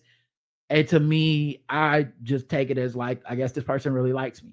You see what I'm saying? So right, like, and I'm putting something out on a public platform. Yeah, so I don't know if and the algorithm be snitching, so I don't know if them people want to be followed or not. Correct. I try to follow back people if I kind of know them on social media, but you know, it's a crapshoot. Yeah, it is, and sometimes it's kind of weird because it's one of those things where, regardless of how I think about who we are, it's other people's perception sometimes that actually matters more than how you perceive yourself sometimes. And I think I ended up following somebody that followed me through a fan of the show. And I don't have no problem with the fan, but it was like somebody else. And also I think that the way Facebook is designed, people create a lot of fake accounts and not real accounts and shit like this. And I think this account was not a real account because all of a sudden, once you friend somebody on Facebook, they can quote unquote, I guess, instant message you or whatever. Because the way my the way my thing is designed, you actually got to know me or be a friend of even see. You can't even search my name in Facebook. I don't want nothing linked to my Facebook. And so they hit me up, hey Karen, I just ignored it because so many people, and it's nothing against people, but people actually send you things because they just thinking of you, or they just have articles. Some of that stuff I pay attention to, some of that stuff I don't. Don't take it personally if I do not respond. A lot of times I just don't be on the apps like that. And then in Facebook, you can actually call. They don't actually have your number, but they can call you through Facebook. And so I think I was in New York and I was up, my phone just started ringing. I was like, who the fuck is this? And I was like, oh, this is through Facebook. And as soon as it finished ringing, because I didn't know how to hang up on it through Facebook, through the thing. So as soon as it's ringing, I just blocked and mute that person. Don't do that. And it's weird. All right. So there you go. Not sure that answered your question at all. I was going through my follows and realized that I only know through TBGWT follow me, and I thought it was cool and follow back, but I always wondered if others would feel the same way. I hate when I click the follow button and find out it's a private account and they have to accept my follow request. This happens to me with an ex from college who I didn't even know had IG until she was a suggested follow, and embarrassing. Oh, the reason why I said that was because the person was talking about following people, stuff like that. So that's what made me go through that whole story. I had a purpose for reasoning behind that story. I'm not trying to gaslight you. I was just saying your story, I didn't know if it answered his question. Oh, okay, baby. I don't know if it answered your question either. My bad. Right. We on the same page. Mm-hmm. Because I was like, well, I had a purpose or reason behind it. I know what sparked the story, but there was a specific question that was asked, and I don't know. And I don't know if I answered this question either, if I'm being fair, because I don't really have an answer, which is I don't know. So it's up to you. Yeah, because it sounded like what happened to me was like a scam, type of thing. Most people are respectful. Karen just wants to tell this story that happened to her. That's what's happening right now. Thank you. Yes. You know me. I just want to tell the story. Right. I like how you tried to act like it was answering his question. You just wanted to tell the story about this weirdo. Yes. All right. Feedback show. Thoughts on Marlon Wayne special. This is from Proud. Hi, Rod and Karen. After hearing Rod's glowing praise of Marlon special, I thought I'd give it a chance. It definitely didn't disappoint. What sets it apart from the other specials? Vulnerability. You talked about on the podcast with relation to Chris Rock's lack of vulnerability. And that was what stood out in his special. His willingness to share his hurt, pain, and fears allowed me to connect. And I was along for the ride. Sure, there were some problematic parts, but by showing vulnerability, he got us on his side, which meant that whatever fucked up left turn he took, I'd still stay with him, but not necessarily agree with him. His sincere admiration for Will, Jada, and Chris seemed sincere and believable, which was honestly confusing, but I took it as face value. I mean, we roast the people we love. I think those of us who speak that kind of can get that. Right. And some people don't. Yeah, but it's a comedic thing as well. Like I think the one area I was waiting on him to kind of try to make up for, quote unquote, was when he was going in on them and laughing at different jokes about each one of them. I was like, how is he going to fix this? Because I thought he was just going to end the special without really coming back to that, but he came back around to it at the end, and I was like, yo, that was really well done. If it's what was lacking in Chris Rock's special, I really wanted to be on his side, but his lack of vulnerability kept me at a distance. Yeah, I mean, sadly, and I've listened to other people talk about it now, obviously from listening to other podcasts, but sadly, I will say the lasting legacy of this Chris Rock special is just going to be that 10 minutes about Will Smith and Jada Pinkett Smith. And not in it was a classic way, but just this is what we all were waiting on. He got his lick back. He talked his shit, and I guess we can move on. Like, I don't think anybody thought anything groundbreaking, new, any perspective was given. I think it was funny in the way that, like, roasting anybody is funny, but I don't think we got like anything in that special said Chris Rock to me. None of the specials. By Chris Rock, I don't mean the brand. I mean human being, person, Chris Rock. I don't feel like I learned or know anything new about Chris Rock from that special. And I think this was an opportunity for him to do that.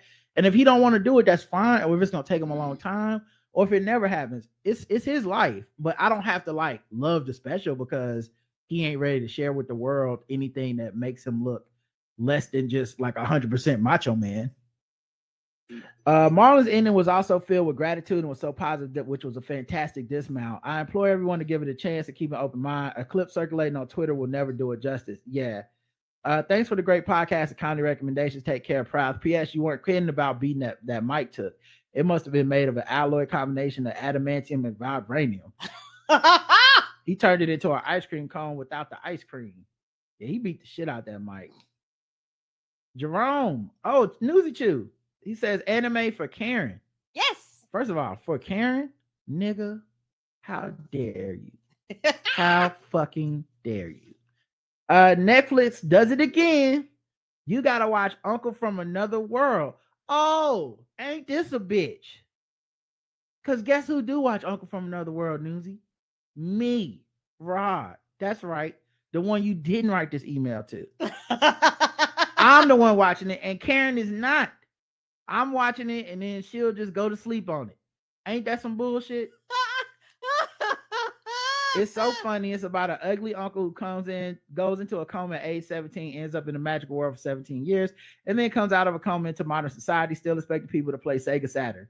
Him retelling the story from his point of view is hilarious. Yes, I love when they do the actual replay of his memories of what really happened, and it's always like he's kind of the asshole in a lot of situations. So funny. It's also a little bit pervy. It feels a lot like and this is why I tried to tell Karen to get her to watch it, but she wasn't interested. But it feels a lot like Way of the House Husband, where like the episode's 30 minutes, but it's actually like 8 or 9 2 or 3 minute stories. I've seen that, and some of them kind of add up to it. No, I know you've seen Way of the House Husband. Oh, okay. I said that's what I told you. I told you Uncle from Another World was like Way of the House Husband to try to get her to watch it, but she didn't give a fuck. Neither you. She didn't give a goddamn what I said. Also, have either of you watched Swarm on Amazon? That shit is crazy. I watched it. I loved it. It was so good. It was so smart, so well written, so well acted. The fucking conclusion was it was so smart that I don't even think people know what to do with it.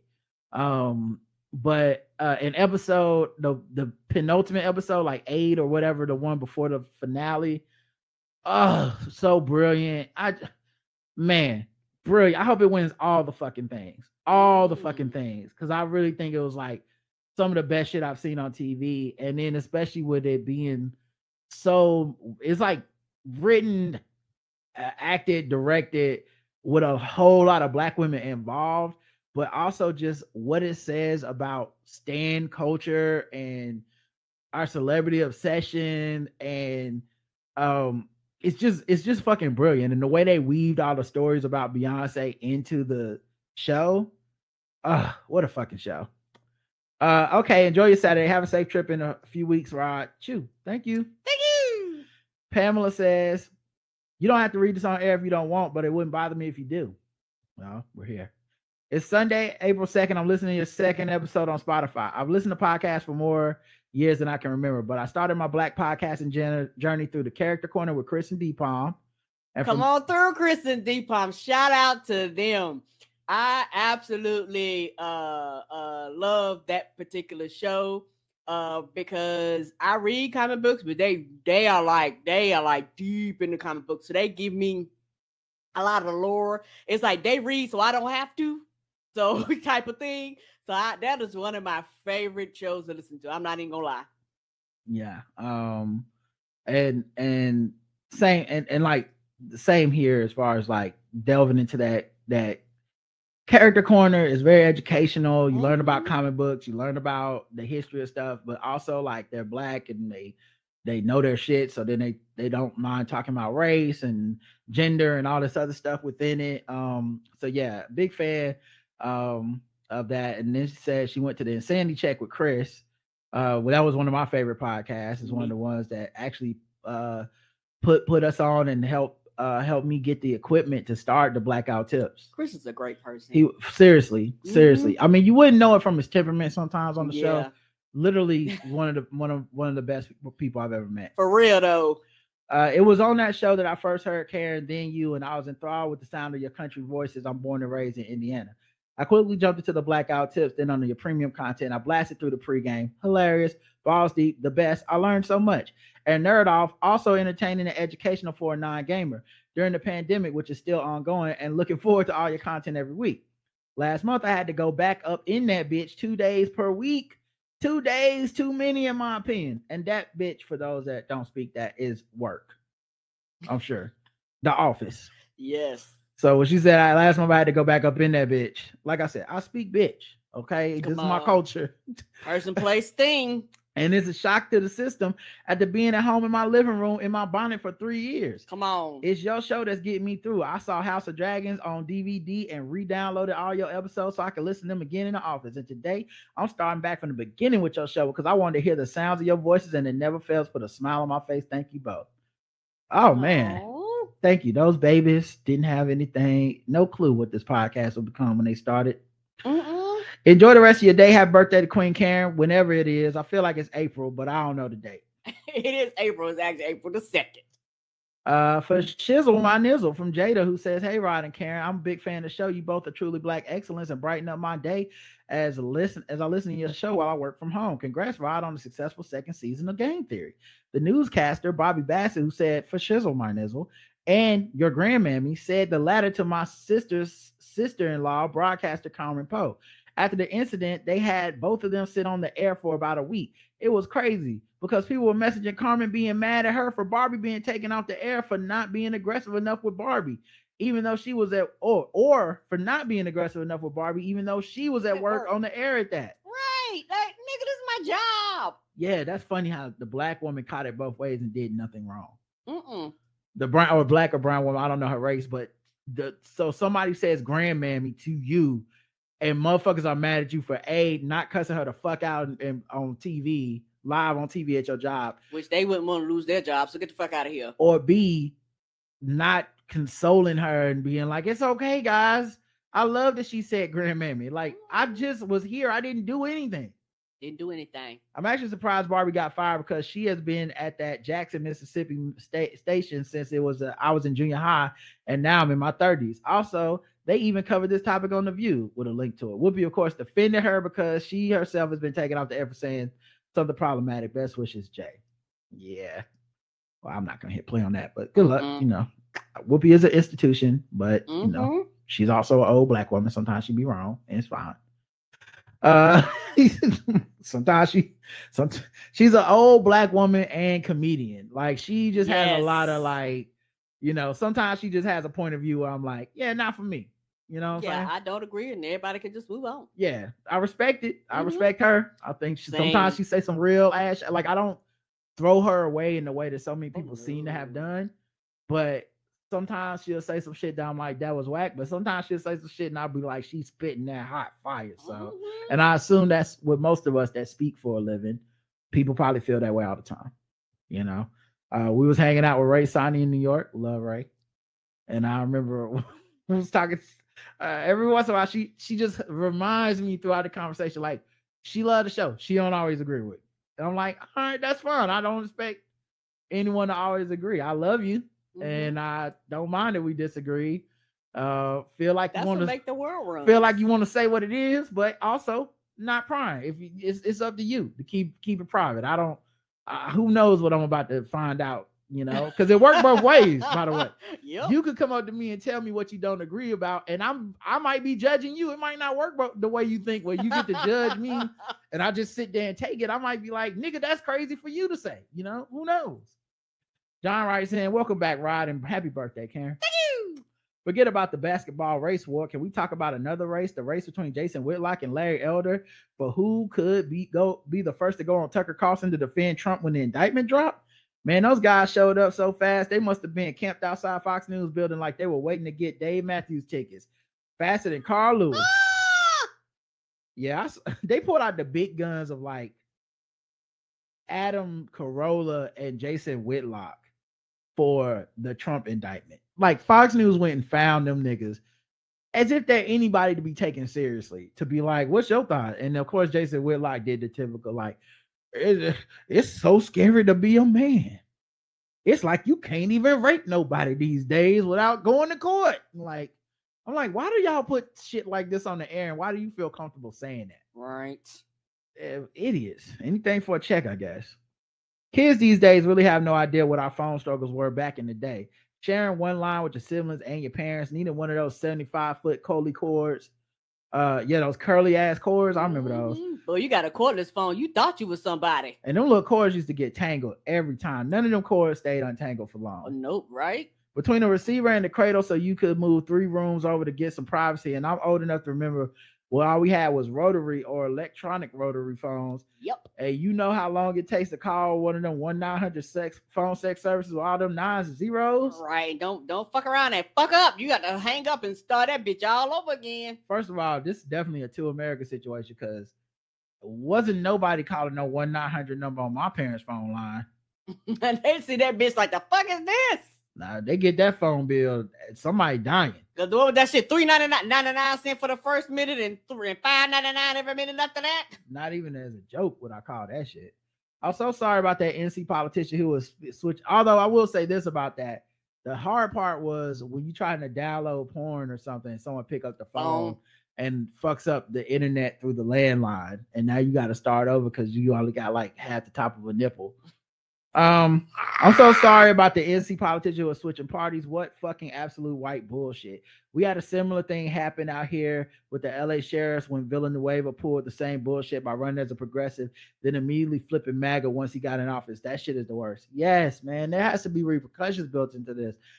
It's so much of this gentleman agreement bullshit Republicans will always take advantage of. And it's like, what are we supposed to do as a voting public? You stole my fucking vote. Right, because I would not have voted for you. You stole those votes, you know, and then had the nerve to pretend to be the real victim in this shit. You piece of shit. Right. And then, you know, like I said, there's nothing you can do once they get office, but what you can do is let them know that you're upset. And when she won't win re-election, which makes this even fucking stupider. Like, I don't check her bank account. What the fuck is the reason? I declare there's some money to exchange hands. Because no, bitch, I would not vote for you again. Right, just curious, is there any chance y'all might do a review of Swarm, seeing as how it's very Atlanta adjacent and covers stuff that you and Bossy and Karen too talk about all the time? No pressure, obviously, but I'd definitely be interested in it if you decided to, as I've been enjoying the series, and since you always find such interesting stuff that I miss in Glover's work. So I watched it all, and it's now been like a few weeks ago that I watched it, so I don't remember every last detail. I wouldn't mind doing a This Too Much retrospective on it with Bossy. We've actually talked about doing that, but sometimes we talk about shit and then, you know, it took me another month to get home, and now the urgency might not be much there. We may have to rewatch it and even do it. So I don't know is the correct answer, but I did watch it and I did enjoy it. We will see is the correct answer. P.S. I just stumbled across a great podcast called Anti-Trans Hate Machine, The Plot Against Equality. That does a great job of chronicling the well-organized movement to bring all this bullshit transphobic bills to various state houses, like you talked about in LGBTQ news. Cheers and stay safe, John. Thanks, John. Thank you. Cheyenne writes in, first of all, she wrote in, and I'm gonna read this on the air because I want y'all to know this is how it works behind the scenes. She wrote in to tell me the link for Super Mario Brothers, the movie, wasn't working on our website. And it was because I forgot to put the link on there. It's that simple. And because she emailed me, I was able to go and put the link on there, and now it's fine. Thank you. That's right. Let us know. So I just wanted to say, like, thank you. And it was very nice how she did. She wasn't like, what the fuck? It was very nice. Hey, Rod, hope everything is going great for you. I'm emailing about the latest spoiled movie review. It could just be me, but the player is missing for the Super Mario Brothers movie post. I'm attaching pics of Super Mario and John Wick for comparison. Anyways, now that I'm here, I want to leave my first email as feedback. So I said, boom, let me fix that. It's done. My bad. She says, I love listening to you and Karen, and I think y'all are smart, funny, and genuine. So I definitely missed y'all last week. But oh boy, am I glad I'm missing the show opening as an opportunity for me to check out older episodes. I had no idea guests used to freestyle at the beginning of every show. I was hella surprised to hear Andy Klein on beat each and every episode. I'm listening to the Three Guys On episodes in order, and it's so nice to hear that comedy progression both before and after Randolph and Andy released their comedy albums. I thank y'all for being co-hosts and individuals from 2010 to forever and beyond. Much love and respect. Yeah, for those of you that are fairly new or newer, they used to actually, Roger would go out and pick rap lyrics, and I guess would actually read the rap lyrics. Yeah, it's not really freestyling because they weren't freestyling. They were reading rap lyrics that I sent them. But Andy has a very well-versed hip-hop palette, especially for like lyricist stuff and older stuff, which I'm into myself. So like, you know, I just think doesn't seem to be trying to like, he doesn't give off the vibe of that, you know. He's like a white cool dude. He's a Negro. Okay, you know what I'm saying? He's not a wigger. No, he's not a wigger. He's a Negro, you know, and so it's a little bit more respectable. And so you wouldn't think that he had such a versatile palette, but then when he was reading them lyrics, he recognized them because he know them songs. He loves Black Thought and Nas. And also I used to try to pick songs the guests might know. And sometimes it was funny because it could be the most popular song in the world, but you had a right guess. They don't know none of this music. It's like if you handed me a Van Halen song and said sing it, there's a good chance I'm gonna be like, I don't actually know this shit. Right, the same, and I would be nervous and I would fuck up the lyrics if I had them. So yeah. So all right, last one. Celeste says, "Hi Rod and Karen, welcome back. Glad your time in NY went well. I have been liking the tales of adventures up north. Do you think for you both that the time in another city has maybe had you both wanting to travel more? It's funny, speaking for myself, even when I have had to travel for work, either my husband or kids have come along and we added some of the tourist things to do, it makes you think, I do like other places despite being a bit of a homebody." I think so, but I think I was always gonna want to travel more coming out of the pandemic, no matter what, because the pandemic was the most like you got to stay home shit we've ever gone through. And so I think the whole time in the pandemic, it's been like, one of these days when I can get the fuck out of here, I'm gonna get the fuck out of here. Also, I got paid to be up there, so it was a lot more. It was like work, but it was kind of cool being in another environment. But I think it made me feel, it wasn't necessarily being in New York that made me feel this way, but some of the stuff, like the little stuff, like I said, being on a plane, clothes situation, packing and unpacking, getting the internet in different places and streaming all my TV shows, all that type of stuff made me feel like, I could do this other places. And so definitely I'm thinking more about traveling, and not just, traveling to like New York and stuff, but there's places I want to go. France, there's vacation places I would like to go, islands and stuff like that. It was funny. Justin talked about going to some place, some island, and I was like, yeah, I think I'd like to go there. He laughed. I was like, I didn't make a joke. I would like to go there. Like I think that would be cool. So yeah, it definitely made me think about traveling more and going more places. But I don't know if it's just because I was in New York City or whatever. It's just like, I don't know what to say. It wasn't specifically about New York City, but I hear what you're saying. Like, I guess if I'm already traveling for work, why not do this for fun? And for me, traveling is my jam. I've always enjoyed traveling. Since I've been a little kid, one of my aunts, she had a red Ford Tempo, and we, because flying back in the day, it was actually a lot cheaper because gas was dirt cheap. So we used to pile up in her Ford Tempo, and we would go up and down the East Coast. I drove from North Carolina all the way up to Canada. This is before you had to have a passport. Your driver's license was enough. So I've been to, I'm going to say, is it Quebec? Montreal? Somewhere up in there. So I've been to Canada, all through New York, because I was born in Albany, New York. So I've been to Albany, New Haven, Connecticut, and all that type of stuff, Virginia. So for me, traveling has always been my jam. It wasn't until I became an adult that I could actually, afford to actually travel.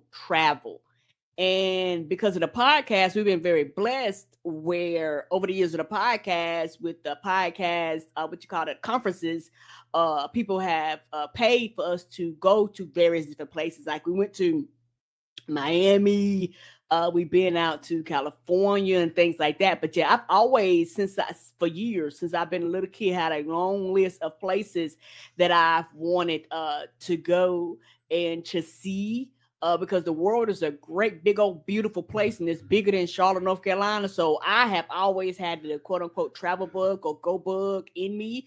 There are places in the United States of America that I would love to see. They are just beautiful places all over the country. And so for me, traveling is my jam. One of my biggest things I want to do, I want to go to Japan and eat sushi. Not the sushi we eat here, eat their sushi. and stuff like that, because I watch like the Netflix documentaries and all that stuff. So I want to be able to enjoy kind of that type of thing and experience, pizza from Italy and things like that, because, that's just my jam. Seeing new things, going new places, experiencing new things. I only have one life to live. So my thing is I'm going to live it to the fullest type of thing and go out and see things. When I had went to Jamaica, I was having a time of my life. When I was going to New York, having a time of my life, seeing new things like that's always been my jam.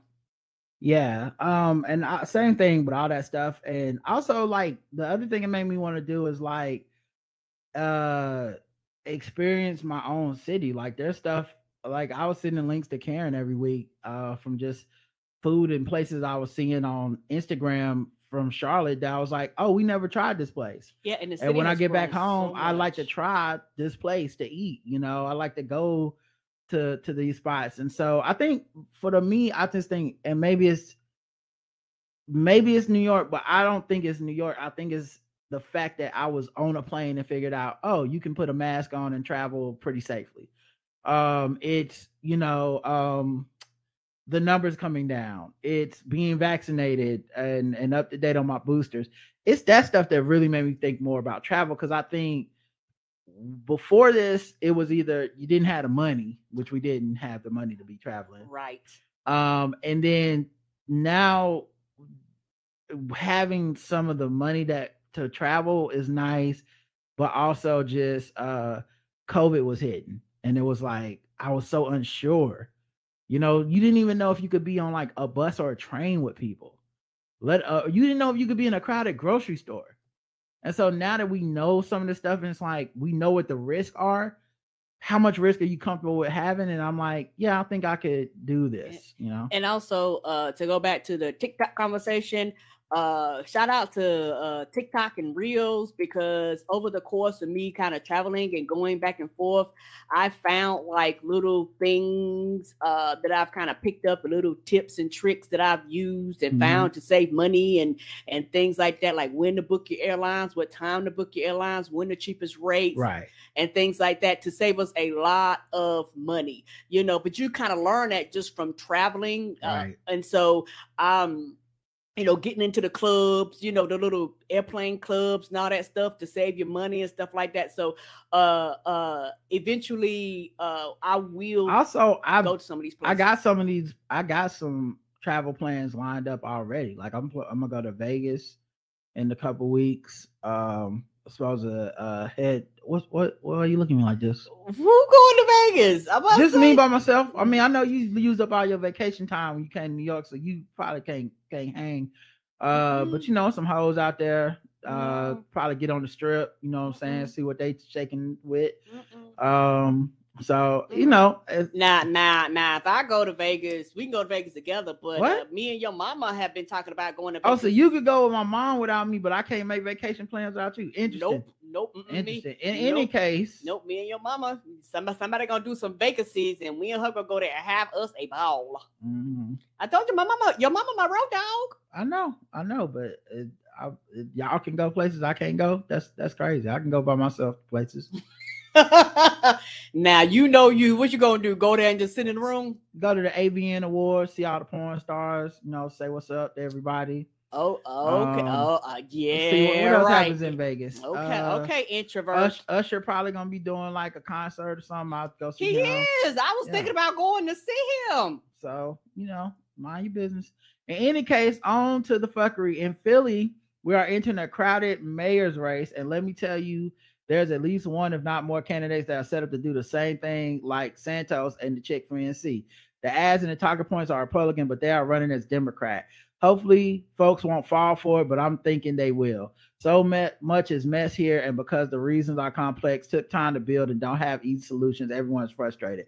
I have seen the city go through it before, so hopefully we can pull out the mess again. Yeah, the thing with this Tricia Cotton, her family is Democrat, so that's one of the things where people was like, well, of course she comes from a long line of Democrats. Why would she ever flip parties? But her motherfucking punk ass mama is supporting her on some, and I know what y'all thinking, but it's her daughter. Nigga, fuck that.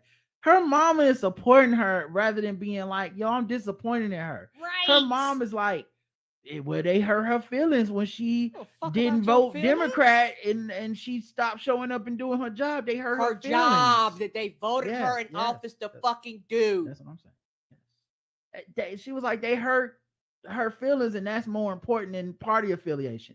Fuck both of y'all then. Like, this is the shit I hate. It's like, y'all can just, I'm not gonna do it, but I don't like that motherfuckers just opt out. And this one of the reasons it's so hard to trust certain type of white liberal Democratic allies is because when the times get tough, they just go home. You know, they pull a Matt Taibbi. You know, they pull a comedian whose name I'm not saying because I don't feel like starting no shit. But like, where it's like they go burning or bust or something. They don't get their way, and then next thing you know, they're caping for Trump or conservatives, right? Or just spend all their time shitting on Democrats and nothing else, and calling that some type of fucking fairness when it's not fair at all. So like, this shit pisses me off because it's the whitest thing you can do is to be like, things got tough, I'm out. Well, bitch, things are tough for us all the time. Every goddamn day I wake up, it's tough. Right, and I don't get the fucking opt out. You think I fuck with y'all like that? No, man, I'm black. I don't really have much of a choice but to fuck with y'all. But that's been the deal. We try to work together and we try to hold each other accountable. It's bullshit to pull some personal feelings shit and then just leave us all out to dry, man. I hope she trips over a fucking rake. Also, in case you read the story about the sudden resignation of the Temple president, who was a black man, just know there's a lot behind the scenes issues that point to the brother was not a right fit. Being vague on purpose, though, let's just say what gets done in the dark comes to light. I didn't read that story, so I don't know. Don't know. And also, like, low-key just kind of stopped covering stuff like that. like the very vague beginnings of might be a scandal. I try to stay away from that on our show just because I don't let all the information come out. One interesting thing will be this in this moment when Twitter is imploding and not as much of a platform.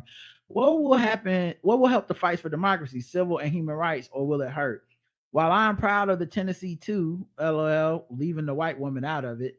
Okay, maybe 2.5 because she did stand up. It ain't her fault that she white. That's the reason she didn't get her shit pulled is because she a white woman and them people racist. And they was like, yeah, she don't agree with us, but she is white. Right. I keep hearing, well, what are the Democrats going to do? Where's Biden? VP Harris was there the next day, meeting with folks, had a speech to Go Network, and no network carried it live. But they showed 45's plane on the tarmac earlier in the week. Get the fuck out of here. Black and brown people are falling for it too. Y'all not even. These are the things I don't see on Twitter anymore, and I'm glad. I don't know if I just stopped following the right people stopped following me. Or Elon Musk done did something to the algorithm. It's like, nope. I just don't be seeing these fights most of the time. Same. And I'm happy to not see them. I'm really happy not to see them because I think we are at once at the most pivotal and at the most stupidest fucking time. Like, I just don't know what to do with stupid people right now. Nope. And I don't feel like being in a rage all day at these motherfuckers being dumb. Yes, sir. Not worth it. Not to go out Monique, but when I see a dumb motherfucker talking some motherfucking shit, motherfucker, you better shut the fuck up before I motherfucking come and block your motherfucking ass, bitch. Yeah, I gotta watch the Monique special. Like pointing fingers online at what everyone else is supposed to do when they tweet about liberation. I try not to be disappointed in people too much, but that has been so sad to see people thinking they are so smart but being so stupid and about the obvious. Yeah, it's one of those, they think it's smart to not look both ways when you cross the street, but it's like voting is looking both ways when you cross the street, and nobody wants to say that answer because it's the simplest answer. And so you end up being like, well, we can protest but not vote. That's crazy. This is why voting don't matter. It's like, all I'm seeing is why it does matter. It's the only thing they're afraid of is us holding offices that hold them accountable. That's what they're afraid of. And we got to do as much as we can to convince the rest of you dummies to vote like us so we can get these people out of power, because they will use power in the most craven ways. Ways that we don't even think about on our side because we're good people. Right. They're not good people, and they will use whatever power they have. Remember when they used to make fucking commercials and campaign on the activist judges. Mhm. We're sick of these activist judges. These judges, any judge that ruled anything for fairness was considered an activist judge by conservatives. Right. If you said, hey, affirmative action, that seems like a good plan, you're an activist judge. If you said, hey, maybe no sexual harassment, you're an activist judge.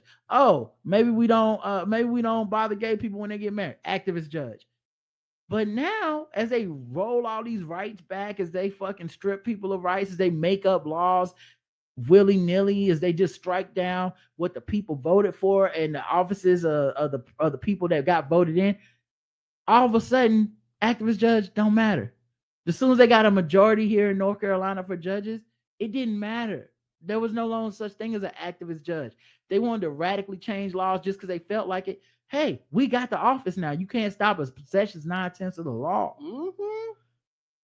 Anyway, in any case, hope you get a chance to get back into you and Karen's routine soon and enjoy. Take care, Celeste. Thank you, Celeste. Thank you. We appreciate you. And that's everybody and everything. We have no physical mail. No. So that's it. We'll talk to you guys throughout the week. Thanks for listening. Thanks for all your feedback. Yay. We really couldn't do this show without y'all, and this, especially the feedback show, it would be pretty short and boring if nobody wrote in. Right. And we know there's a lot of podcasts looking for interaction, hoping for interaction, and they don't come. So we always are grateful for y'all. Until next time, I love you. I love you too. Mwah. Bye, everybody. Talk to you later. Bye.